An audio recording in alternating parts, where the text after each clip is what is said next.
একদিন কবর যাব, কেউ তো যাবে। ওই মুরব্বী বাবা, নামাজ যে পড়ছেন, গত জুম্মা যে পড়ছেন, কবুল হয়েছেনি? কইব হুজুর আমি জানি না। এর আগের জুম্মা যে পড়ছেন কবুল হয়েছেনি? আপনি কবেন বাজান আমি জানি না। জীবনের 60টা বছর ঈদের নামাজ পড়ছেন, কবুল হয়েছেনি?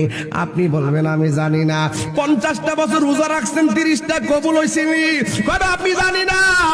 আপনি যে আজকে মাহফিলে আইছেন, কবুল হয়েছেনি? আপনি বলবেন আমি জানি না। তাইলে জানেন না কিতা? ওই হুজুর নামাজ কবুল হয়েছে কিনা আমি জানি না, রোজা কবুল হয়েছে কিনা আমি জানি না। তাইলে আপনার ভরসাটা কোথায়? কেমনে আপনি পার হইবেন? আপনি বলবেন ইবাদত দিয়া পার হওয়ার জন্য আমি আশা করতে পারি না, কারণ আমি কবুলের গ্যারান্টি কার্ড আমার কাছে নাই।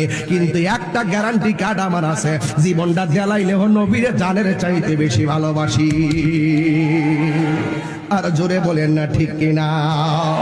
এই জন্য বলছিলাম একদিন কবরে যাব, কেউ তো যাবে না। একদিন কেউ তো যাবে না, যাবে না আমার শাহে মদিনা, যাবে না আমার ভালো লাগার জায়গা মদিনা। বল ভালোবাসার জায়গা মদিনা, ভালো লাগার জায়গা মদিনা।